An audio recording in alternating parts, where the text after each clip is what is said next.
Hello, I'm David Chaston with 90 at 9, brought to you by interest.co.nz. This is where we get everything you need to know in 90 seconds at 9 o'clock, with news of wider AML issues at Australian banks.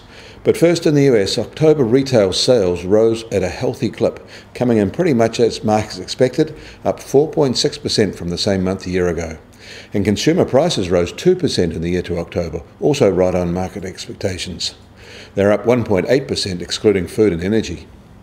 And Japan has recorded its longest period of continuous expansion in over 16 years with the September quarter. It grew 1.7% in the year to September.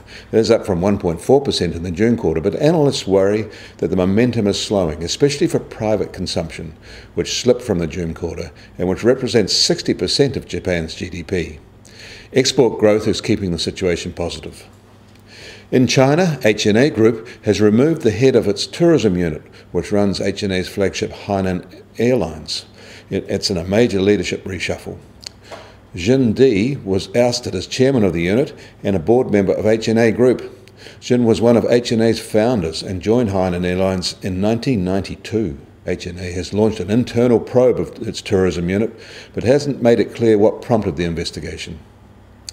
China is taking the US to binding arbitration in NAFTA over its softwood dispute.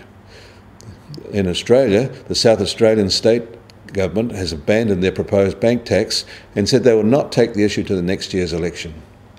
And the National Australia Bank, the parent of BNZ, says it has ongoing AML issues which may be similar to those at CBA and which will get the bank into trouble with regulator AUSTRAC.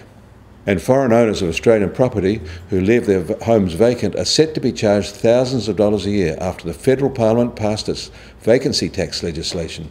In addition, investors will no longer be able to claim travel expenses to inspect and maintain their properties. And the World Energy Council's 2017 report ranks countries on how well they achieved their energy balance of security, equity and sustainability. With an overall balanced rating of AAB, New Zealand has held on to its 9th position out of 125 countries and is still the best performing country in the Asia-Pacific region and again the only non-European country in the top 10. Denmark was number 1, Australia 33, and that was down from 31 last year. In New York, the US Treasury 10-year yield is at 2.34%, 4 basis points lower than this time yesterday. And the price of crude oil is now under $55.50 a barrel, while the Brent benchmark is just under $62 a barrel. The price of gold is unchanged at $1,278 an ounce.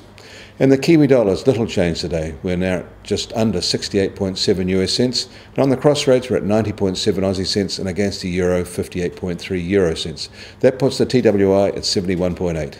I'm David Chaston. That was 90 at 9, brought to you by interest.co.nz.